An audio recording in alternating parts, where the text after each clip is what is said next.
Hello friends, मैं साकिर कुमार आप लोगों का आज की ऑनलाइन क्लास में स्वागत करता हूं। आज ऑनलाइन क्लास का सेकंड डे है। कल फर्स्ट डे हम लोगों ने पढ़ लिया था और टॉपिक चालू किया था हम लोगों ने number system.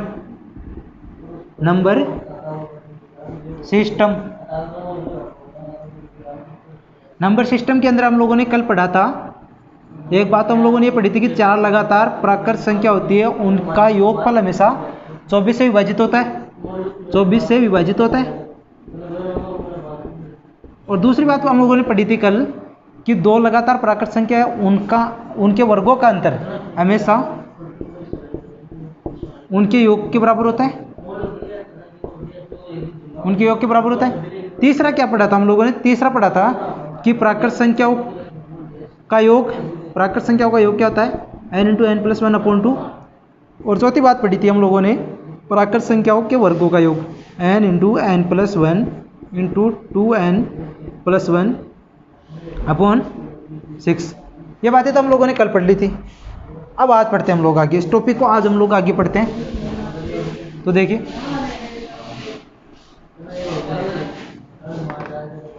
Number system topic चल रहा है। अब पढ़ते हैं हम लोग प्राकृत संख्या के घन का योग। प्राकृत संख्या के घन का योग। प्राकृत संख्या के घन का योग क्या होता है?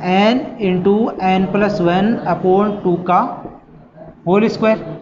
एक एग्जांपल देखिए, 1 का क्यूब प्लस 2 का क्यूब 10 का क्यूब। 10 तक पूछ रहा। n का मान कितना दिया? मैं n का मान दिया 10। तब देखिए 10 × 10+1/2 का होल स्क्वायर। इसमें 2 का भाग दिया, 5 बार गया, तो 5 × 11 का होल स्क्वायर। 55 का होल स्क्वायर। 55 का होल स्क्वायर होगा 3025। ये 55 का होल स्क्वायर मैंने डायरेक्ट कैसे लिखा वो देख लीजिए हम लोग। बाकी हम लोग जब स्क्वायर करना बताऊंगा तब हम लोगों को बता दूंगा कि मैं आप लोगों को देखिए कोई भी संख्या हो उसकी यदि इकाई का अंक 5 हो, किसी भी संख्या की इकाई का अंक 5 हो और उसका स्क्वायर हमें निकालना हो तो कैसे निकालेंगे हम लोग? तो पहले तो इकाई के अंक का स्क्वायर कर देंगे, 25 आ गया। फिर जो दहाई का अंक है उसको उस दहाई के अंक से नेक्स्ट संख्या, जो 5 दहाई का अंक है तो 5 से नेक्स्ट संख्या क्या है? 6। 5 को 6 से मल्टीप्लाई करेंगे तो क्या आएगा? 30 आएगा। तो ये 30 हम लोगों ने लिख दिया, 3025। ये हो गया प्राकृत संख्या के घन का योग, n×n+1/2 का होल स्क्वायर। ये हो गया। अब बात हम लोगों ने प्राकृत संख्या तो पढ़ लिया।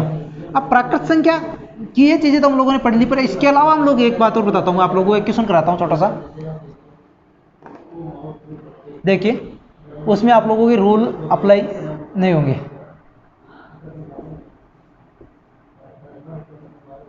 इक्यावन + 52 + 53, यानी कि वो तो बात कर रहे थे हम लोग एक से शुरू, प्राकृत संख्या 1 से शुरू होती है, फिर उसका n तक मान निकालते हैं। फिर हम लोग कैसे भी निकाल लेते हैं, पर ये n का मान तो हमें दे दिया, पर ये 1 से ना शुरुआत करके 51 से कर रहे हैं। इस टाइप के क्वेश्चन हम लोग निकालने के लिए क्या करेंगे? पहले तो 1 से 100 तक के का निकालेंगे हम लोग प्राकृत संख्या का योग, और फिर निकालेंगे 1 से 50 तक का। फिर इसमें से इसको घटा देंगे। पर इसके अलावा एक शॉर्ट ट्रिक हमारे पास हो रहा है, वो क्या है कि लास्ट संख्या प्लस फर्स्ट संख्या, लास्ट संख्या प्लस फर्स्ट संख्या इनटू लास्ट संख्या माइनस फर्स्ट संख्या में से एक कम अपॉन 2 हो गया। अब ये क्या हो गया? 151 × 50/2। 151 × 50/2। इसको काटा हम लोगों ने, 25 आ गया। 151 × 25 मल्टीप्लाई कर लेते हैं। 25 × 151 हो गया ना, तो ये हो गया 25। 5 से किया तो 25 को 5 से किया तो क्या आएगा? 125 आ गए। फिर 1 से दोबारा किया तब 25 आ गए।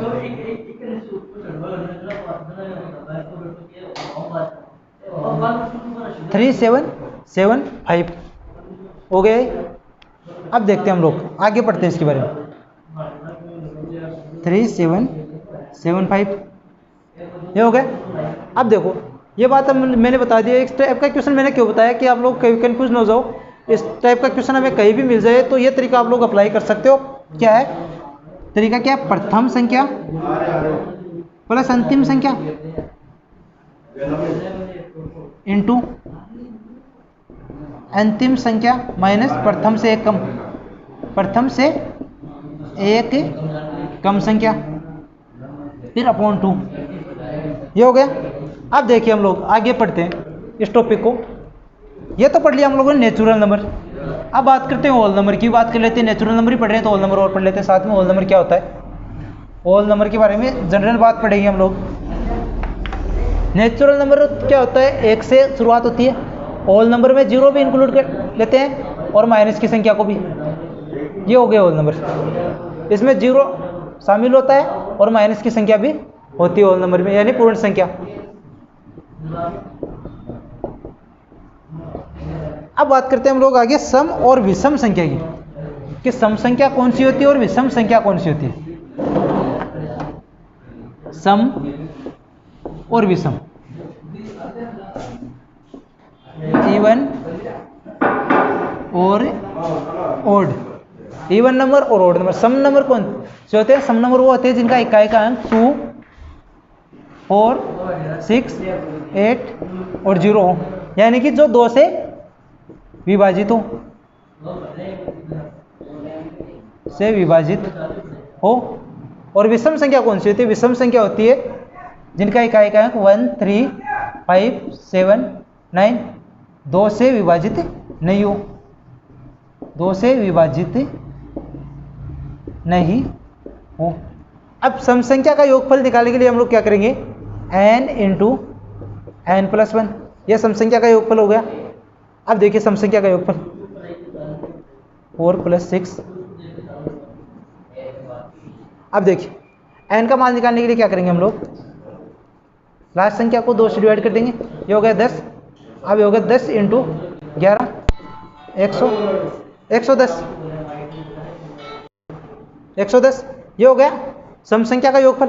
अब विषम संख्या का योगफल क्या होता है? विषम संख्या का योगफल होता है n स्क्वायर।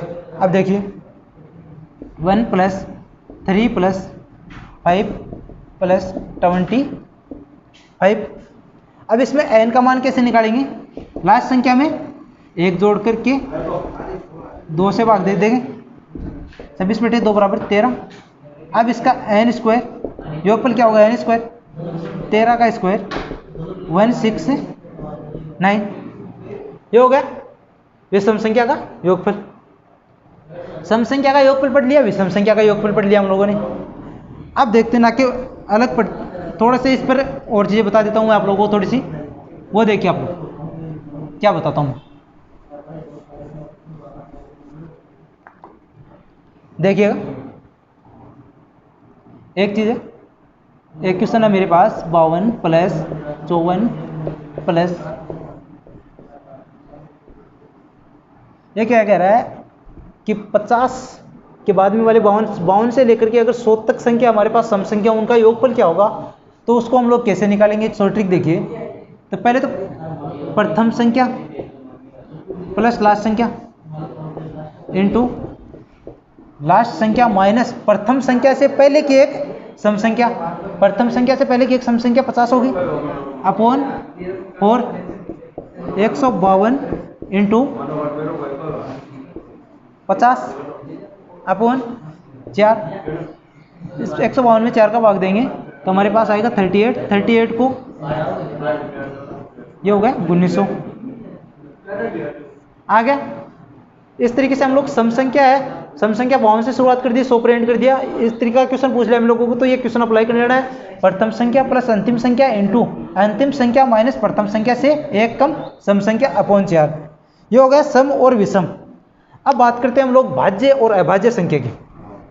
भाज्य संख्या और अभाज्य संख्या कि भाज्य संख्या कौन सी होती है और अभाज्य संख्या कौन सी होती है। भाज्य संख्या, भाज्य संख्या एक होती है अभाज्य संख्या। अभाज्य संख्या, भाज्य संख्या होती है वो होती है जिनमें एक का भी भाग जाता है और जो संख्या होती है उसका स्वयं का भाग जाता है। और इनके अलावा किसी अन्य संख्या का भी भाग जाता हो, किसी अन्य संख्या से भी विभाजित एग्जाम्पल देख सकते हो आप लोग। 6 है, ये किस किस से हो रहा है, 1 का भाग जा रहा है, इसमें 6 का भी जा रहा है, पर इनके अलावा इसमें 2 और 3 का भी भाग जा रहा है। अब देखिए नेक्स्ट क्या है, एक और स्वयं के अलावा किसी अन्य संख्या से विभाजित नहीं हो, किसी अन्य संख्या से विभाजित न हो। एग्जाम्पल देख सकते हो, 5 में सिर्फ 1 और 5 का ही भाग जा रहा है, इनके अलावा किसी और संख्या का भाग नहीं जा रहा। ये हो गई भाज्य और अभाज्य संख्या। अब बात करते हैं सबसे छोटी अभाज्य संख्या कौन सी है। सबसे छोटी अभाज्य संख्या है 2। अभाज्य संख्या के एग्जाम्पल देख सकते हैं आप लोग, 2, 3, 5 सबसे छोटी अभाज्य संख्या, और 2 ही एकमात्र ऐसी अभाज्य संख्या है जो सम है। इसके अलावा जो भी अभाज्य संख्या है वो सब विषम है। 2 को छोड़कर जितनी भी अभाज्य संख्या है वो सब विषम है। 2 ही एक ऐसी संख्या है जो सम है। अब देखिए एक क्वेश्चन लिखता हूं मैं कि 5 लगातार सम संख्या का योग 330 है, तो सबसे बड़ी संख्या और सबसे छोटी संख्या कौन सी है। सबसे बड़ी और सबसे छोटी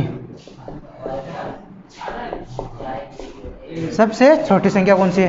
तो ये देखिए सबसे बड़ी के लिए क्या करेंगे हम लोग, s/n + n - 1 क्या करेंगे हम लोग। पहले तो s/n + n - 1 ये तो हो गई बड़ी संख्या के लिए, और s/n - n - 1 ये हो गया सबसे छोटी संख्या के लिए। तो इसमें चेक करते हैं हम लोग, 330/5 + 5 - 1 66 + 4 = 70। इसका क्या होगा, 330/5 प्लस नहीं होगा, यहाँ पर होगा माइनस 5 - 1 = 66 - 4 = 62। ये होगा। अब बात करते हैं हम लोग विभाजन नियम की। तो विभाजन नियम के लिए हम लोगों को पढ़ने के लिए पहले ये पता होना चाहिए कि कौन सी संख्या से विभाजित होगी। ये देखिए आप लोग,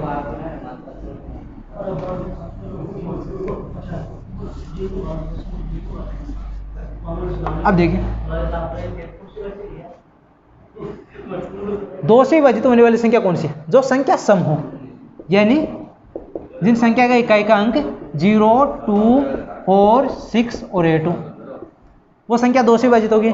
3 से विभाजित होने वाली संख्या कौन सी है। 3 से विभाजित होने वाली संख्या वो है, 3 से विभाजित होने वाली संख्या हमारे पास कौन सी होगी। 3 से विभाजित होने वाली संख्या वो है जिनका अंकों का योग, ये अंक हमारे पास 3 अंक है, इनका योग 1 + 4 + 4 होगा 9। 9 3 से विभाजित हो रहा है, तो यदि इनके अंकों का योग 3 से विभाजित हो रहा है तो ये संख्या 3 से विभाजित है। फिर बात करते हैं 5 से विभाजित होने वाली संख्या कौन सी है। 5 से विभाजित होने वाली संख्या वो है जिनका इकाई अंक 0 या फिर 5 हो।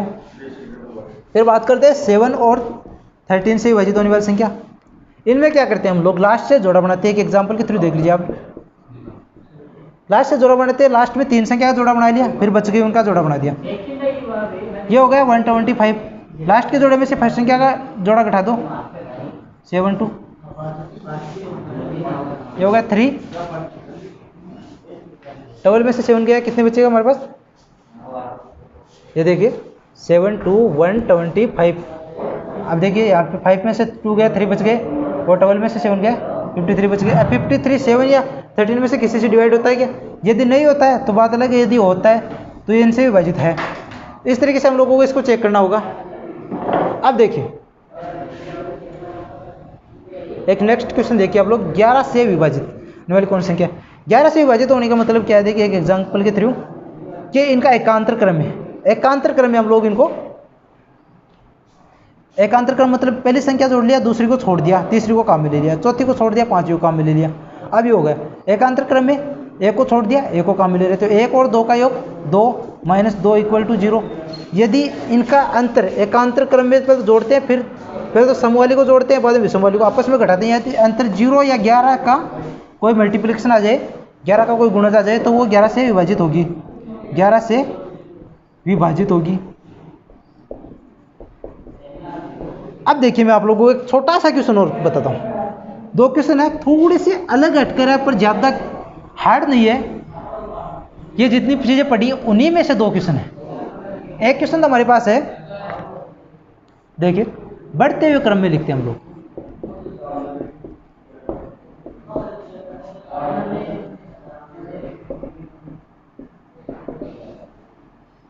हो गए, वापस घटते हुए क्रम आगे, पहले तो बढ़ते हुए क्रम में लिख दिया, फिर 50 तक लिख दिया, फिर वापस उसी क्रम में घटाते हुए 1 तक लेकर आ गया हम लोग इनको।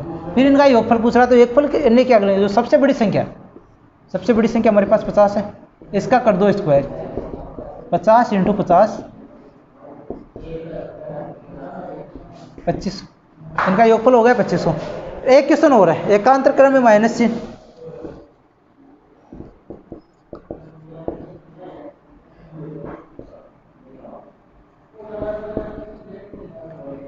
अब देखो इसके लिए हम लोग क्या करेंगे, पहले तो इनके जोड़े बनाएंगे। जोड़े बनाने के जोड़े 2 के होते हैं, तो लास्ट क्या है 98, 98 में 2 का भाग दिया मैंने, मेरे पास आ गए 49। अब जो 49 जोड़े हैं, तो 49 को -1 से मल्टीप्लाई कर दो, ये हो गया इसका आंसर, छोटा सा आंसर इसका। अब देखो ये वीडियो मैंने आज बता दिया, इसके अंदर नंबर सिस्टम बता दिया, सम बता दिया, फिर अभाज्य और भाज्य संख्या के बारे में बता दिया। अब आगे इस टॉपिक को हम लोग आगे भी पढ़ेंगे। तो अगर आप लोगों को ये वीडियो पसंद आया तो इसको लाइक कीजिए और लगातार वीडियो देखने के लिए चैनल को सब्सक्राइब कीजिए। Thanks for watching video complete. दबाइए।